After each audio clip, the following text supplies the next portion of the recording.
Welcome to AgriTalk and thank you for keeping it KTN Farmers TV. Today we'll be talking matters rabies, and with me are three distinguished guests. Though at the moment I'll start with the two of them, then one of them will join us later on. So in my immediate right is Professor Peter Kathure, who is a senior lecturer at the Department of Public Health, Pharmacology and Toxicology. Welcome to the show, Professor. Thank you. Next to Professor Kathure is Dr. Mbaire Chuchu, who is a researcher and a fellow at the Washington State University. Welcome to the show, Dr. Thank you very much. Let me start with you. When we talk about rabies, what is rabies exactly? Okay, rabies is a zoonotic viral disease. So when we say viral, it means it's a virus, just like COVID. And zoonotic, we mean it's transferred from animals to human, and especially through a bite. So the reservoir is the dog. So when you get bitten by a rabid dog, it's going to transfer the virus from the dog to human. Okay. Why is it easier for it to be in the dog? So the dog are the reservoir. There are other animals that have rabies, but in our country, it is the dog that is the reservoir of rabies. And we have very many dogs. So when you're bitten by a dog and it is rabid, you'll get the virus. So does it mean it can only be transmitted through a bite? Yes, Okay. but also through the mucous membrane. Let's say there's a dog that they help us salivate. So when that saliva gets into your mucous membrane, by mucous membrane, I mean the lining that is in your mouth, the lining that is in your eyes, you also get contaminated. Okay. with the virus. Professor Kathure, Yes. then why is it important for us to have this conversation today about rabies? It is very important because rabies is a disease that kills. It is estimated that rabies worldwide kills 60,000 people per year, and rabies in Kenya here kills 2,000 people every year. Okay. Rabies is a preventable disease, and hence it is very easy to control the disease and prevent human loss. Apart from the human loss, the amount of resources and funding used to treat people who have been bitten by dogs is a lot of money. For example, on the average, it costs $85 Kenyan dollars. That transmits to about 16,000 shillings to treat a patient who has been bitten by a dog, what we call post-exposure prophylaxis. But it costs only $2 to vaccinate a dog. So apart from human deaths, also the economics of the disease. Okay. Why is it that expensive to treat a human being and very cheap to vaccinate a dog? At this juncture, I will introduce the issue of neglected tropical diseases. There are a number of diseases, and many of them are zoonotic, which for reasons of economics have been neglected. You know, all the drugs and vaccines are mainly made outside the country. And when you have a disease that mainly occurs in the third world countries, rabies is actually a disease of third world countries. And even in the third world countries, you find rabies mainly in the rural areas. So the manufacturers of the vaccines know that if they do manufacture the vaccines in Europe, they will not get a market. The market is here in Africa, and our buying capacity, is low. Okay. So they don't want a situation where you have to manufacture the vaccine and then also give aid so that those countries can buy the vaccine. Okay. Dr. Chuchu, you want to add something? I want to add something. Again, when it coming to treating a case of dog bite in humans, so I'll need to have 5 doses. So it means every time I go to the hospital, I pay for the first dose, second dose, third, fourth, and fifth. For the dog, it's only 1 per year. Okay. It becomes cheaper. So on the 5 doses, is the cost the same, 16,000 shillings, or So for each dose? For each dose, so when you go to the facility, so how we calculate cost is there is that travel cost, and there is a cost you pay at the health facility for consultation and for the vaccine. So tentatively now, like let's say especially like Makueni County, where they have implemented rabies vaccination. So when you go there, when you buy a vaccine at the hospital, you'll pay like 800 shillings. When you have the universal cover for Makueni, you pay once, the 500. But after that, you don't pay for the vaccine.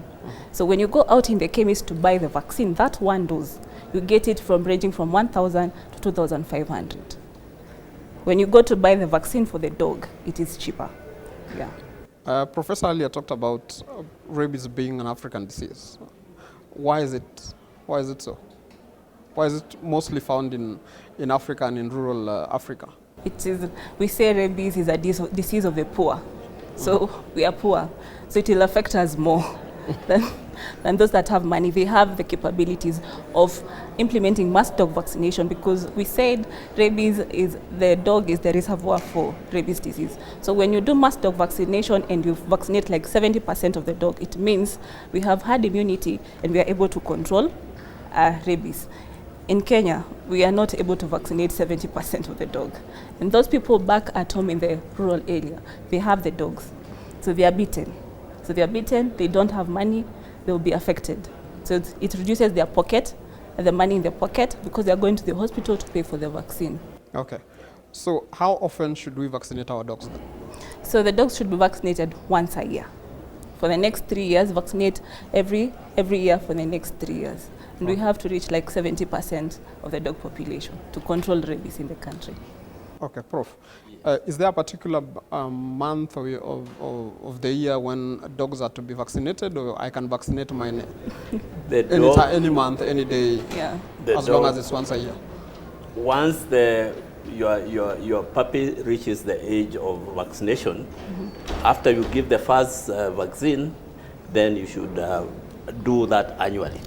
So if I do it in January, I can do it next January, and like. Just make sure that your dog has a rabies vaccine once a year, and make sure whoever vaccinates the dog for you gives you a vaccination certificate. Okay. Because it's very important. The vaccination certificate will even show the batch number of the vaccine and the manufacturer of the vaccine that was used. Okay. So I know we usually see a lot of stray dogs. What does that mean to us or for us? In Kenya here we have a problem defining what are stray dogs. We know that about 70% of the dogs are owned, and the 30% are supposed to be stray. But make a mistake and touch a dog out there, you find people coming out immediately and claiming ownership of the dog. Yeah. So it's still not very clear. But it's what we mean by a stray dog is a dog that is not owned, does not have a home. So my professor, his friend, he says they are not stray dogs. And for sure, I also tend to think the same. I was doing a study in Makueni, and I would ask in a homestead, do you have dogs? Yes. Where are they? They don't know. They're out there. But again, you're supposed to confine your dog in your homestead. Do you have a shelter for the dog? No, they don't have. And the homestead itself does not even have the fence. So the dog will go out, just have fun, come back later when it is food time, then again goes. So it is owned, it is not stray. All right. So what do we need to do to know or to do to contain our dogs? I mean, it's an issue that as a community, I need to be responsible. I need to know that I have this dog in my compound. It takes care of me. I should take care of the dog. So I need to have a shelter for the dog. If not a shelter, I need to have a fence that this dog does not go out. Again, it's a matter of environment and cleanliness. Because most of the time you'll see dogs in town around the garbage areas. So if we clean our garbage areas, you won't see dogs going out there. But it starts with me, the owner of the dog, to confine the dog in my compound. Okay. Is there a law out there or a policy that forces me or I'm supposed to follow to make sure that my dog is contained at all the times? I think they have. I think they... Maybe Prof, you can... Yeah. There is law, And we have the Rabies Act, Yeah. which states that a dog must be vaccinated. And once the dog is vaccinated, you are given the certificate. And if the veterinary authorities come to your home, you should be able to show them the certificate.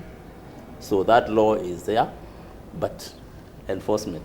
It is a problem. Because I'm laughing because I've never seen a vet coming to our home to ask for, In for the- a vaccination certificate. In the good old days, for those of us who are old enough, I used to see in Nanyuki, all those dogs that were vaccinated, they put a dog collar, which would identify the dogs that had been vaccinated. And the KSPCA would come and shoot the stray ones, but whenever they saw a dog that had a dog collar, they would not touch it. All right. Yes. There's also what we just go No, ahead. I was just saying, it's just like you're not supposed to walk with your dog just walking in front of you or just behind you. When you're walking your dog, you're supposed to hold it with a leash. But you see many people just leaving it. And by accidentally, you hit that dog. The fight will get from these people. But, well, whose mistake is it? It's the owner, that they didn't leash their dog. Okay. Yeah. There's also what they call vaccination hesitation or misconception when it comes to vaccination. Why is this? Well, many people, it's just like now with the COVID. Everyone is hesitant. You don't know what the outcome would be. At some point, you'll hear people saying, oh, this vaccine will kill our dogs. But I think it's just the awareness that we need to do and tell people the importance of vaccine. Just like people are doing right now, we're educating people on what is the importance of being vaccinated against COVID. It's similar to the animals. People have those bad misconceptions. If at one point you vaccinate the dogs and they happen to die, then they will decide, they think, you guys vaccinated our dogs and they died. But unfortunately, maybe what happened, there was an outbreak of any other disease, but they related that to the vaccination. So we need to do a lot of awareness. Okay. Prof, when it comes to these vaccinations, do I need to take my dog to a vet or a vet can come to me? Or You know, vaccination takes many angles, because if you are an owner of a dog in Nairobi here, the onus is on you to take the dog to the vet. But if we are in the village out there, like they are in Makueni, the veterinary department of the county, and I think Dr. Kise will talk more about it, conducts vaccination campaigns on an annual basis. And they will have publicity before the vaccination takes place, so that they will announce in the barazas and also in churches and other fora that on a certain date we shall be vaccinating the dogs at a certain location. And there the onus is on you to take the dog to the point of vaccination and to help restrain the dog as the veterinarian does his vaccination. Yes. Again, all these dogs that are stray, or we've said they are not as stray as such. Yeah. We've seen a number of times either the county government or the government killing them. Yes. Is that a way of solving the problem? It used to be a way of solving the problem. But now with the advent of animal welfare proponents, we are having a problem. Even the drug we were using for killing them, you can no longer import it into this country. Yeah. We were using a drug called strychnine, which was a nerve poison, and the dogs died a very painful death, and therefore the people said, no way. The way we are looking at it now is more scientific, in that you can control the dogs by castrating the males. You can also do spaying, that is removal of the uterus of the females. And we want to promote what is called responsible dog ownership. Don't let somebody just see his dog in the morning and then he doesn't see it throughout the day, and it comes back in the evening, he's happy, he's being guarded, but he doesn't know what the dog feeds on. Okay. So in terms of, we talked about it's a zoonotic disease. It can be transferred from the dog to humans. Are there also other animals that if bitten by the dog, can contract rabies? Yeah, any mammal, if it's bitten by the dog, it's going to contract rabies. So giving again an example of Makueni County.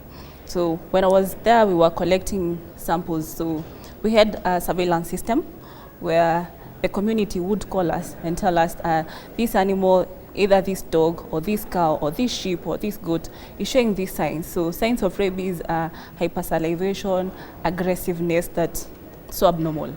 So they would call us, and yes, we've collected samples of sheep, goats, donkey, and cattle, and they all turned out to be positive for rabies, and they were bitten by a dog. Okay. Yeah. So what happens when let's say my cow is bitten by a dog? Is there a way? Is there a treatment? We vaccinate. It's just like human. So when I'm bitten by a dog, before I start showing the clinical sign, to prevent myself, I'll be vaccinated. So it's the same thing that happens to either cattle, sheep, or goats, or the dog itself. You vaccinate it. Okay. Yeah. What about if they've already shown all those signs that you mentioned? What happens? Unfortunately, there's nothing that can be done. It's going to die anyway. Yeah. Because once you show the clinical sign, there is no reverse. The edge. Yes, even in humans. So actually in humans, so when you're bitten, let's say for example, I'm bitten on the foot. So for me to show clinical signs, it will take some time, but that depends on the viral load, that is the quantity of the virus that has been inoculated on my foot, and then the closeness to the central nervous system. So let's say I'm bitten on the leg, so and that dog is rabid. So the virus has been inoculated on my leg. So that virus will multiply on that leg, then goes to the spinal cord, then to the brain. So once in the brain, I start showing those signs because it causes inflammation of the brain. And I start showing those aggressiveness, then the virus will move to the salivary gland and start hypersalivating. At that point, nothing can be done. Yeah, but when you're bitten, first thing you're supposed to do, if you, these are misconceptions that people don't know, and it's information that is lacking out there. Once you're bitten by a dog, how you're supposed to prevent yourself first before you go to the facility. That bite wound, you're supposed to wash it with running water for 15 minutes with soap. So that itself is able to elevate like 65% of the virus. That's immediately I'm bitten. That's immediately you're bitten by that dog. Wash that wound for 15 minutes with running water, not water in a basin. So when you wash in water in a basin, you're just returning the virus there, then washing again, returning the virus. So you wash with running water for 15 minutes, then go to the health facility. So at the health facility, they'll assess your risk of contracting rabies. We have 3 categories of bites. So the first one, bite category 1, is when you feed an animal, let's say a dog, then it licks your skin and your skin is intact. So there's no exposure. You don't need anti-rabies vaccine. So the second category is nibbling. You have a scratch, so but there's no bleeding. That is an exposure. You'll need a vaccine. Then there's a third category when you have those multiple bites, there's bleeding, and there's also what we had asked earlier on other ways of being infected. When that contaminated saliva comes in contact with your mucous membrane, that is bite category 3. For that, you need the anti-rabies vaccine, which we said there are 5 doses for now in the country. You'll need that. And there's also rabies immunoglobulin, that for bite category 3, you need to get that. All right. Yeah. Maybe you can take us through those 3 categories properly, so that we maybe our viewers can understand better. Okay, so the bite category 1. Bite category 1 is when you feed your dog and it licks just on your skin, but the skin is intact. You do not have an open wound. So that is category 1. There is no exposure to rabies. So that one you don't need to be given the anti-rabies vaccine. So bite category 3, category 2 is when you get a scratch. So that one need anti-rabies vaccine. And there's also that nibbling. That one you'll need anti-rabies vaccine. Bite category 3 is when you have those multiple bites and there's bleeding. Let's say when a dog is aggressive, there's that biting and you'll bleed. That is category 3. You'll need anti-rabies vaccine, and there is also something else called rabies immunoglobulin. So rabies immunoglobulin is like antibody. It's you're given but injected at the site of bite. So it produces immediate antibodies to that site. With the vaccine, it takes like 7 days for your body to produce the antibody. So when you're given this immunoglobulin, it acts faster before the body starts producing the antibody from the vaccine. Okay. Yeah. So, apart from the dogs, can these other animals still transmit? Let's say I'm scratched by my cat or bitten by my cat. Will I still contract the Yes. If your cat has rabies, yes, you will get rabies. You know, because most of us have cats at home. Yeah. Once in a while they scratch you. But sometimes you assess the situation into which you are bitten, and if you're not comfortable with that, go to the health facility and let the doctor or the clinician there assess your risk of getting rabies. What can be done, the 5 doses, they are given on day 0. So day 0 is that day when you go to the facility. That is your first injection.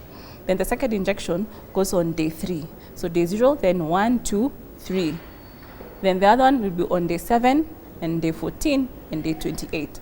So if by the time you're getting to your day 14 and this cat or dog does not show any clinical sign of rabies, then you're safe, doesn't have rabies. Any animal that has rabies, it means it will not last longer than 14 days. They are going to die. And then, Kaitani, also what you should know is if you are a cat owner, if you want to be safe, the cat should also be vaccinated. Yeah. So in short, all animals, all domestic animals need to be vaccinated? Not necessarily all, but mainly the canines, because Yeah. they are the ones that are prone to biting. Okay. Actually, 90% of the rabies cases are known to be from dog bites. Yeah. Okay. These other animals play a very small role. So if I realize my animal or my dog died of rabies, what do I need to do? How do I dispose it? Most of the time we tell people to bury them. See the way you bury people, just dig a very deep pit, bury it, and make sure you disinfect the area that that dog was in. Disinfection, you can use jig. Okay. Yeah. What if I don't do that? What are the consequences? Wow. The consequences are that you have a cadaver there, and this happens very often when dogs are hit by vehicles here in Nairobi, and they die, and you find a dog rotting. It's not a pleasant sight. Yeah. And of course, we say that transmission of rabies is through the dog bite. Yeah, so the virus has to be injected into you. So the chances of a dog lying there, you contracting rabies from a dog that's lying there dead, are minimal. Okay. I know we have issues with extension officers. So how can this information be transferred to the people on the ground? I would like... How easy is it, or how difficult is it? I would like Dr. Kise to come and talk about that issue, because he deals with extension officers on a daily basis. But what I want to say here is that rabies awareness is very, very important. Yeah. And if we made our children aware about rabies from the time they were in school, I think we would win the battle. In Philippines, they used to have very high rates of rabies, but they included rabies studies in the primary school syllabus. So from very early on, the kids know about the dangers of rabies, and if they have pets, they make sure that these pets are vaccinated. You'll notice that the rabies deaths, about 40% of the rabies deaths are from children of 5 to 14 years. And this is because they are mainly the owners of the dogs. They come into close contact and they can easily be bitten. The other important thing you should know is that when a dog is rabid, it tends to change its characteristic.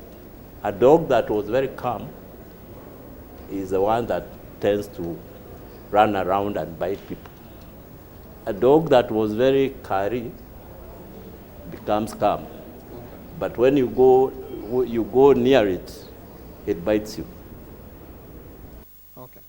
Thank you very much. I'm told we need to take a short commercial break, but we will be back in a few. For our viewers back at home, today we are talking about rabies and how to prevent it and how it is also spread. So we'll be back in a few. Don't go away.